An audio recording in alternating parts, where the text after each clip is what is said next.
Mes chers compatriotes, depuis la clôture des bureaux de vote, des informations concordantes émanant de nos équipes déployées, d'observateurs nationaux et internationaux et de nombreux électeurs confirment ce que nous savions déjà.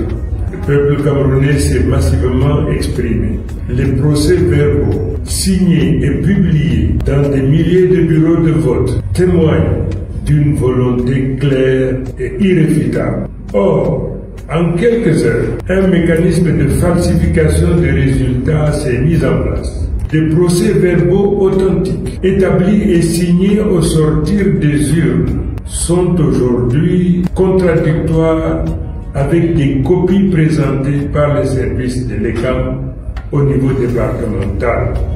Comment expliquer que des procès-verbaux remis aux représentants des partis et affichés au bureau de vote soient différents de ceux qui circulent ensuite dans les services administratifs? Cette situation est inacceptable et jette un trouble profond sur la légitimité du scrutin. Je m'adresse d'abord aux institutions républicaines chargées d'organiser et de garantir le vote. L'administration territoriale et l'ECAM, les présidents des tribunaux de grande instance siégeant dans les commissions, le Conseil constitutionnel. Vous avez une responsabilité historique. La confiance du peuple repose sur votre impartialité. Si des doutes pèsent sur l'intégrité d'un procès verbal centralisateur, il est de votre devoir professionnel et civique d'en instruire immédiatement la vérification et le cas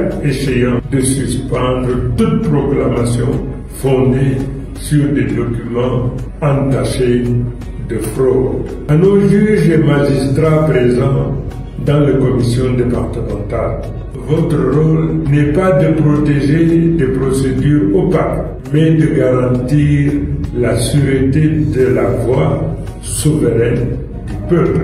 Si le procès verbal officiel d'un bureau diffère du document transmis par une autorité, la question légitime à poser est qui a falsifié et quelles pièces fiables permettent d'établir la vérité. Vous êtes tenu d'exiger la confrontation des pièces, l'audition des témoins et la mise en œuvre de toute mesure probative plutôt que de fermer les yeux derrière la formule commode.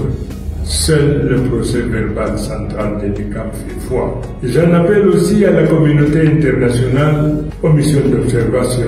Ne restez pas silencieux face aux signes manifestes de falsification. Votre présence et vos constats impartiaux sont aujourd'hui indispensables pour prévenir l'escalade et garantir que la volonté populaire soit respectée.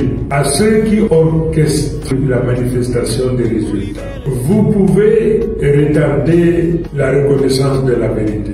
Vous ne pouvez pas l'effacer. Nous connaissons vos méthodes. Nous savons où et comment elles opèrent. Mais je le dis solennellement, toute proclamation fondée sur des procès-verbaux falsifiés ne saurait être reconnue par le peuple. Le peuple camerounais, dans son immense majorité, a voté pour le changement et non pour le maintien de l'ordre établi. Il n'acceptera aucun résultat qui ne soit pas le reflet du vote issu des urnes et affiché dans tous les bureaux de vote en application de l'article 113 du Code électoral. Enfin, j'invite l'ensemble des forces vives de la nation, partis politiques, société civile, églises, syndicats, médias indépendants, à se joindre à cet appel pour exiger la transparence et la loyauté du dépouillement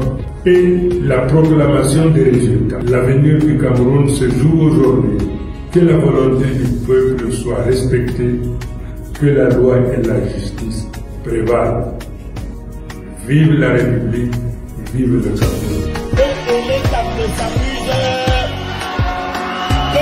Clément Tangana ne s'amuse.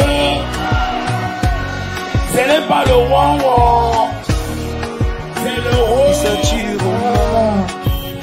l'année du changement.